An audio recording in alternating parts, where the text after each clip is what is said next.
did you go train with Taz or anyone like that, or no? I did. I was a part of the ECW dojo because I worked out of the ECW dojo. Taz and Perry Saturn trained the students at the dojo, but that's where I worked as far as doing the promoting for ECW, because I'm the guy that once Todd Gordon had left with that whole WCW debacle, they were left without a promoter and like a tour manager, so I assumed the day-to-day role of, I used to book the buildings for ECW, I used to handle all of the media, like the radio ads, the TV ads, everything that went on with the production of an ECW show other than the actual in-ring product and the merchandise was all of my responsibility. So that's what I did. But being allowed to be at the dojo every day, I also got to get in the ring, you know, with everybody and also get better at what I did. And that's where me and D-Von actually worked on the Dudley Death Drop for the first time and where we practiced it. In that regard, then, too, you guys came up with that, you're practicing it. What was the inspiration, then, for you guys for that? The diamond cutter.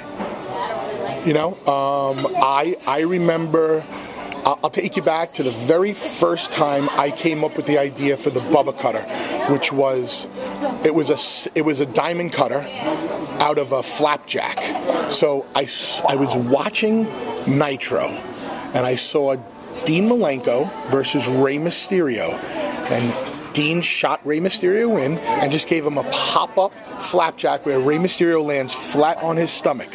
And Rey got up so high that I said to myself, wow, wouldn't it be cool is if you get a guy up that high and turn underneath him and catch him with the diamond cutter on the way down.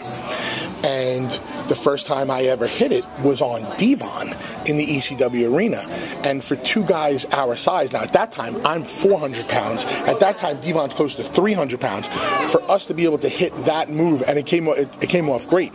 So that's where the original Bubba cutter came in, and then once me and D-Von got together, I figured the cutter is such a great move in itself.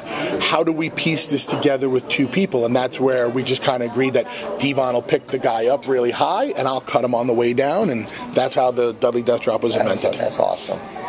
All this experience you have, titles, traveling, both you and D-Von, and now you have Team 3D Academy in Kissimmee, Florida, which is near Orlando.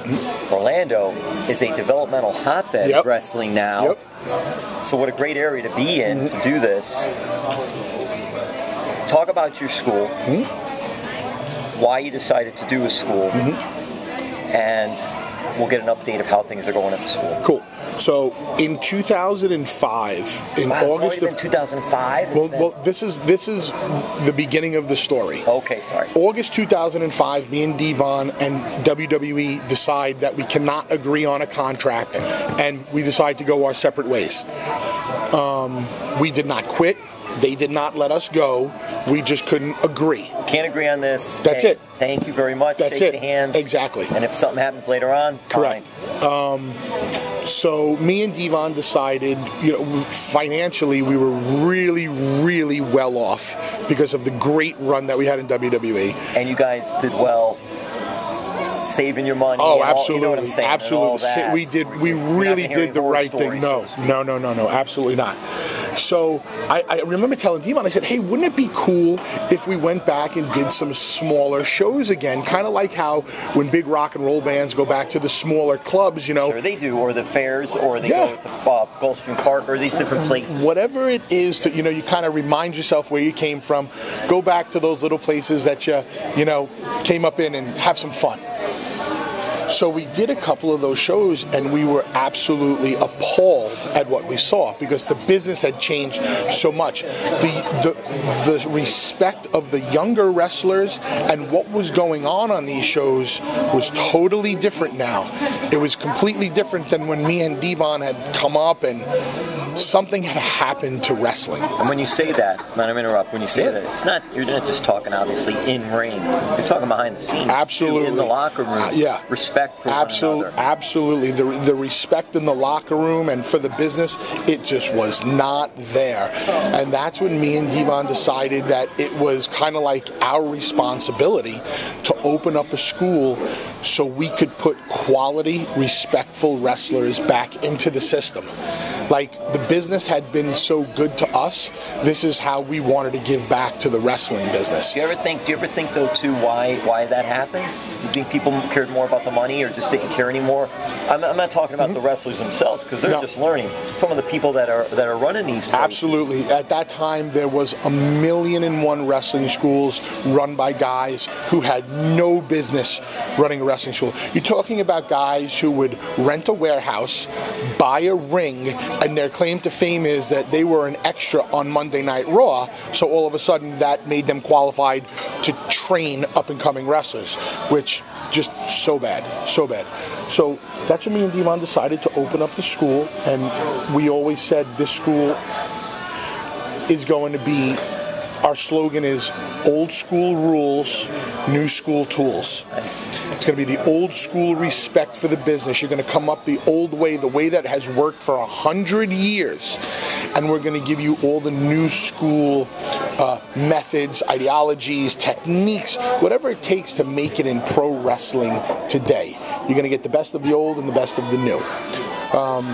And the one guarantee that we make to every single one of our students is that when you come out of our school after 1 year of training, you will have respect for the wrestling industry, you will have respect for every single wrestler you get in the ring with, you will have respect for the veterans of this industry, and you will give yourself the best opportunity to make it in the industry. And that's it.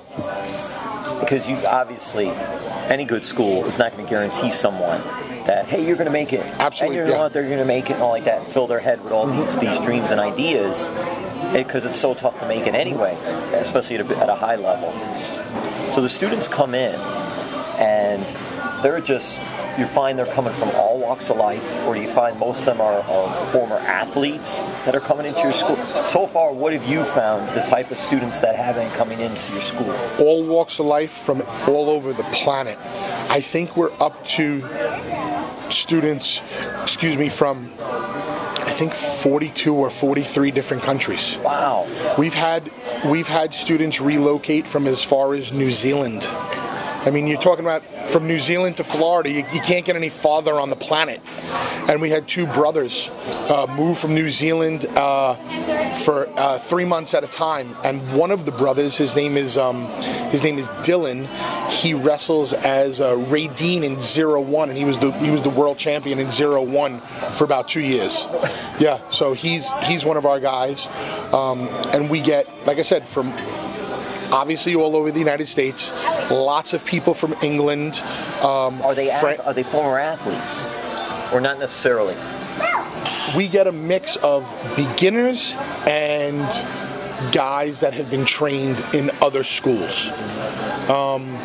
What we're trying to do is tap into the market of guys that like football players who haven't made it, or MMA guys that want to transfer over. However, they have the option of possibly being signed by the WWE to their developmental, which they can offer them a lot more than we can at that level. Sure. So we're kind of like, our school is exactly like WWE developmental for the average guy who wants to become a pro wrestler. This may be somebody that played sports in high school, or something like that, but they may not have played for an NFL team. Correct. Or even a big college team or something like that. The guys that are the same as me, guys that were, as kids, were wrestling fans. You find that too? Yeah, most of them are. Absolutely. Fans that come in there. Absolutely. They walk in the door. They're wrestling fans. They know that they want to be that they want to be a pro wrestler, and this is the place for them.